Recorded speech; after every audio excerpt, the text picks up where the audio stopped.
Ja, nå har vi tatt turen opp til Galilea. Vi er ca. 20 kilometer fra den libanesiske grensa. Og her så har vi hørt drønn fra Libanon. Hva det er for noe, det er litt uvisst å si, men vi hører at det smeller og det buldrer nordfra. Og vi er på besøk hjemme hos en venn av Norge, som jeg har blitt kjent med, og som heter Yaakov Lichter. Welcome to... thank you for welcoming us into your home. We are very happy to meet you. So you live here close to the border. Can you tell us a little bit about how the daily situation is here? I mean, I have seen on the app that Yuvalim has been mentioned with the red alerts. So how often does it happen? It doesn't happen a lot because of the very good system that Israel uses to warn, to alert its citizens from oncoming rockets. But it happens from time to time. It may happen once, twice a day. The rest, we can hear booms, Yeah. you know, from other areas distant from us relatively or adjacent to us, but not our area, because they can tell the difference between a rocket that is going to hit Yuvalim, where we live, and other places not very far from Yuvalim. Because when they send drones from Lebanon, then they don't know exactly where it's aiming. Yes. So then they release the alerts for a bigger area. Yes, that's correct, because drones are, do not have a trajectory that is predetermined by ballistic considerations. It is more maneuverable, and Hezbollah uses it to kill as many people as it wants. But Israel is working quite hard, I know that. The defense industries of Israel to find a solution to that problem as well. Nobody anticipated that the hatred will be so big. You're talking about hatred, and we know that for more than a year now there has been a war going on, first from Hamas in the Gaza Strip, but also from the north where you live, from Hezbollah.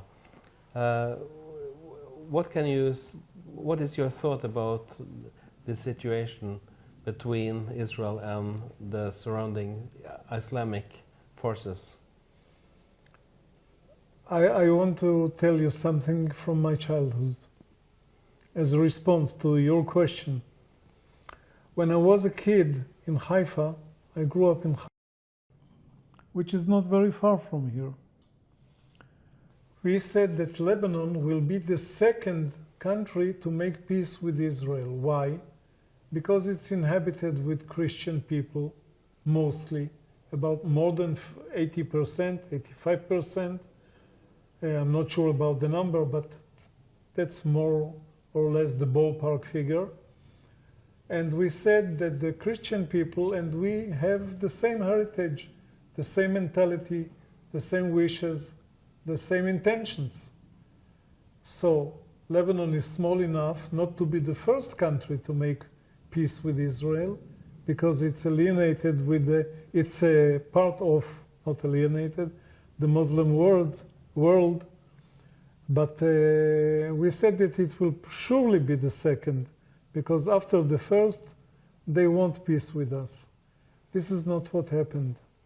The situation now is very frightening. We are trying to live productive life we cherish life. This is the main value of Israel. This is the reason of creation of Israel. This is why the world supported Israel for so many years, and I hope that it will support it for the rest of history. But now what's happening is a surge of fundamental hatred which I cannot understand. I don't think that anybody sane can understand it. And it's quite frightening, and the stories are not easy.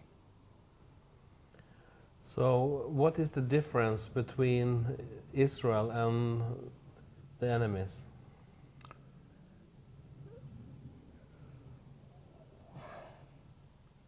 I hope that people will understand me when I say that for me, a Hebrew Jewish person, in that order, Hebrew Jewish person, citizen of Israel, this is the right order. If I say that the charter of Israel, of my charter in this world, is to help God, I'm not religious, but I'm a great believer. My charter is to help God create a better world.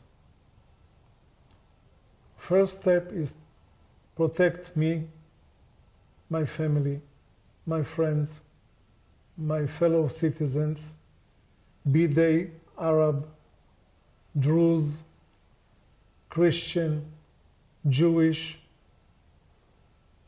on my Chinese even. If they are citizens of Israel, they are my community. And this is the reason why Israel is fighting really to protect the last or the only place where democracy exists between West Europe and Japan. Half of this globe does not have any real democracy and any freedom or any human values or way of life that I may, for instance, share with you. I want to protect those people, and Israel will do it, because this is the charter of Israel. When Israel is, pressed by the situation and the war, and comes under pressure from UN, and a lot of demonstrations against Israel also in Europe, Norway and other states in Europe, and even in America. What do you think about all this? I think that people should know about what they are protesting, against what they are protesting, or for what they are protesting. People are very, very ignorant. They do not understand what really is happening here for almost 100 years. It did not begin in October 7, 2023. It exists here 100 years. I'm 76 years old. I know from my childhood in Haifa that Israel was always in a surge, under a threat, under an existential threat, not only a threat, but also real wars, terror that started when I was 3 years old in Haifa. I remember it physically. This has to be known to everybody in the world, while Israel is the startup nation, the nation that wants to educate, the nation that wants to have a free style of life, a vibrant democracy, almost an anarchy. So much democracy, maybe too much, if there is something like this, has to fight against non-democratic societies that are not free, that are not democratic, that do not want anything else but to kill Israel, to eliminate Israel, to kill me personally. I'm sorry, but this is the situation, and I know it from my own experience.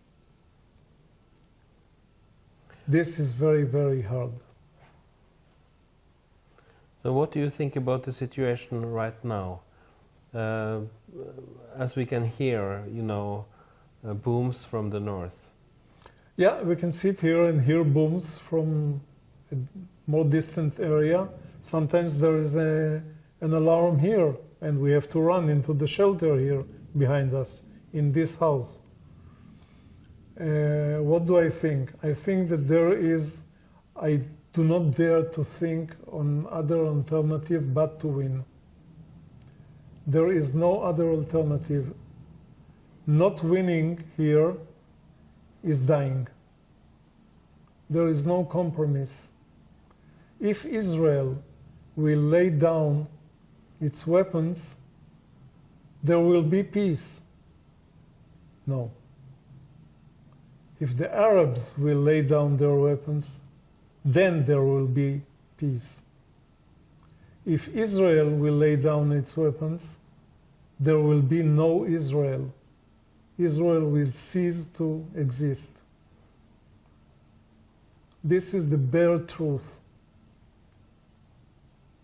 Anybody in the world that does not believe me is invited to talk to me, and I will explain to him in a day-to-day language, very simple, rudimentary facts of life.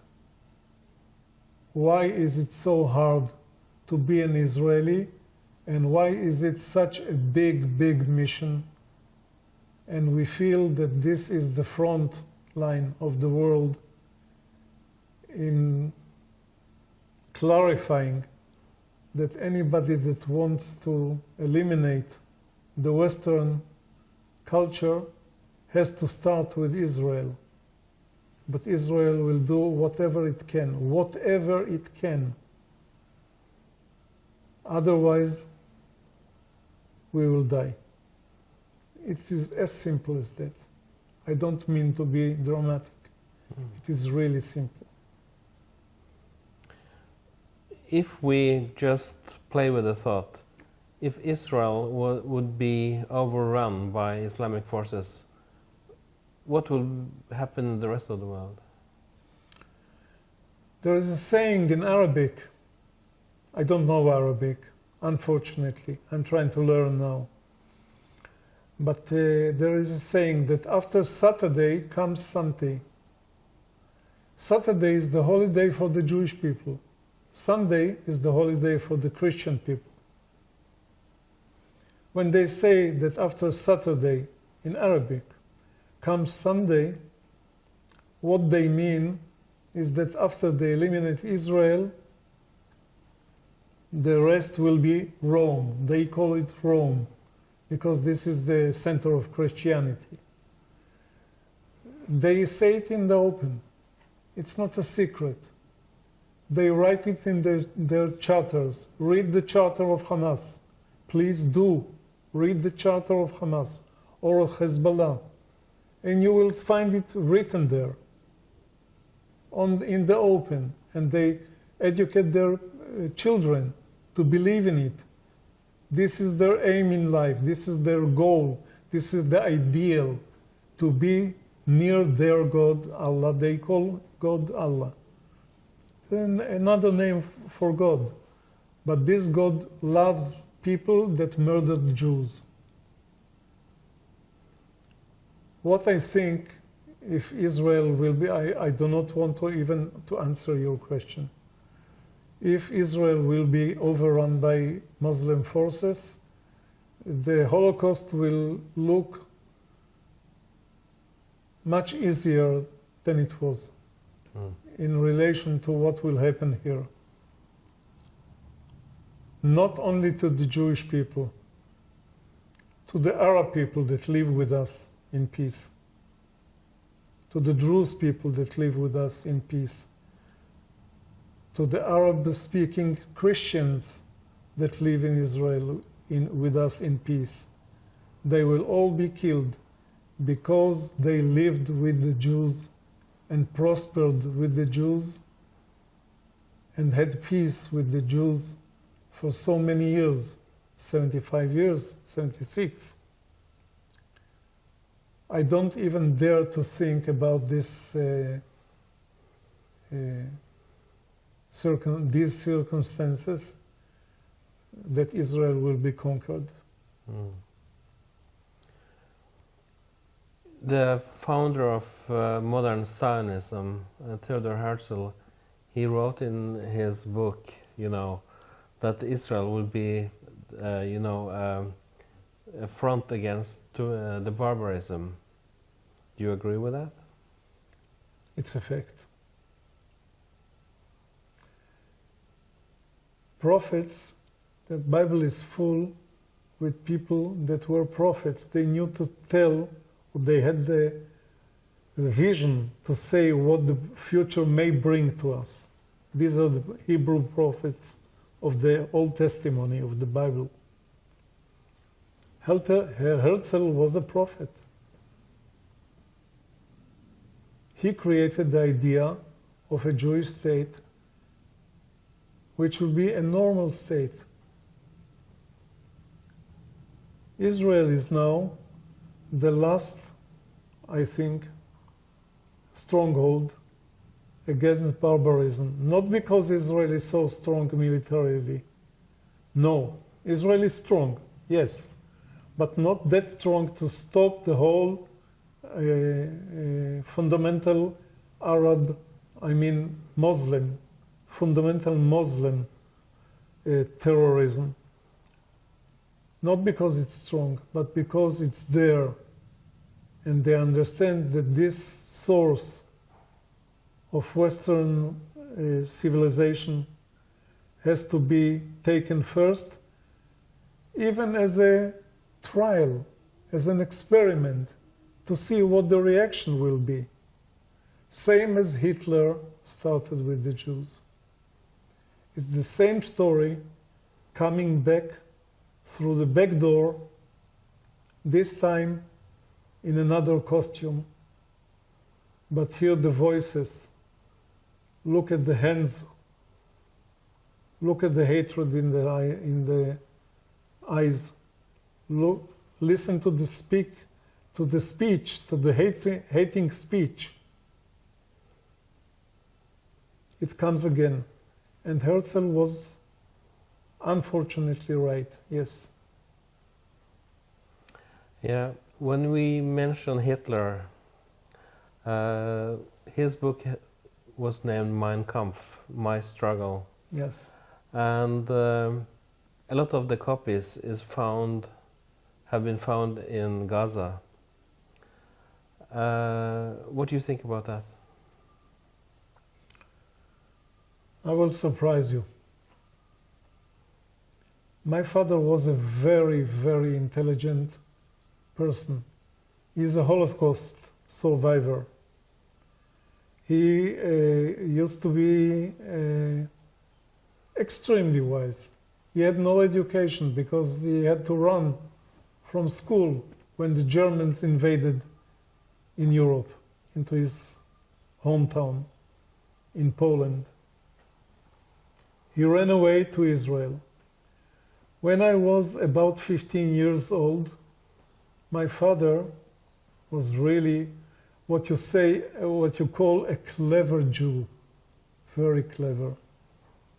I wish I was as clever as he was. I wish. He handed over to me a book, and on the book there was the title, Mein Kampf, by Hitler. And he said, Jacob, Yaakov in Hebrew, I want you to read it. He had 8 sisters and brothers. They all except two, his sister and one of his brother that survived the Holocaust and finally came to Israel to live here. Where else? All of them were burned. And he said, I want you to read it. At that age, at that period in Israel, the name Hitler was not even said. You didn't say Hitler. It was forbidden. Mm. It was like suffocating. It was like dying. And here I am with the book, and I read it. So I know what it is. It contains the saying that all the evil things of the world, Hitler's saying, all the evil things of the world emanate or come from the fact that people cherish the value of life. This is Hitler's axiom. Mm. Now, I do not want to compare anybody to Hitler. I'm a Jew. I do not do that. But if I read the Hamas charter, I read it completely, a few times. And it says, in the middle of the charter, it says, and I almost quote, ho, ho, ho, you Muslim. He addresses the Muslim, the Islamic person. A day has come where the rocks and the trees, I'm translating, where the rocks and the trees behind me will call you and say, a Jew is hiding here, come and slay him. In the middle of the political program of the Hamas charter, check me. Mm. Read it. It's there. And I want to tell all the protesters, read it before you support those guys. They threaten your life. So in the middle of the charter of the Hamas, it says, come and slay me, I'm a Jew. Here is a Jew hiding behind me. Here is the rock saying, a Jew is hiding behind me. Come and slay me. Come and kill me. When I know that people like this read this charter, I'm not talking about Mein Kampf even, the Hamas charter, modern charter, I'm very afraid that this is going to happen because it happened to my father. So Israelis have to win. Israelis have to win, otherwise there will not be Israelis, there will not be Jewish people, and the state of Israel, which is a miracle in the middle of a non-democratic, unfree society, including half of the world, half of the globe. There will not be people like us anymore. So then we have to say, Am Israel Chai. Am Israel Chai means the people of Israel are alive. Yes, I agree with you. Yes. Yes. And we have to win. You have to win, and you have to win for us. I humbly say yes. Yes, we have to win for us and for you. Because, look, I do not know you for years, but I feel the bondage and I feel the connection between us. And I see in your eyes what I see in the eyes of my family and my friends and the people that I grew up with who all want a good world, a world of values and a world of life. Life with all its problems, but also with all its love. Yes. Thank you very much, Yaakov. It has been a pleasure to meet with you and to talk with you and spend some time with you. And I wish you all the best. Thank you very much. Thank you so much for listening. I hope people will listen to this. Amen. Ja, det var det vi hadde for denne gangen.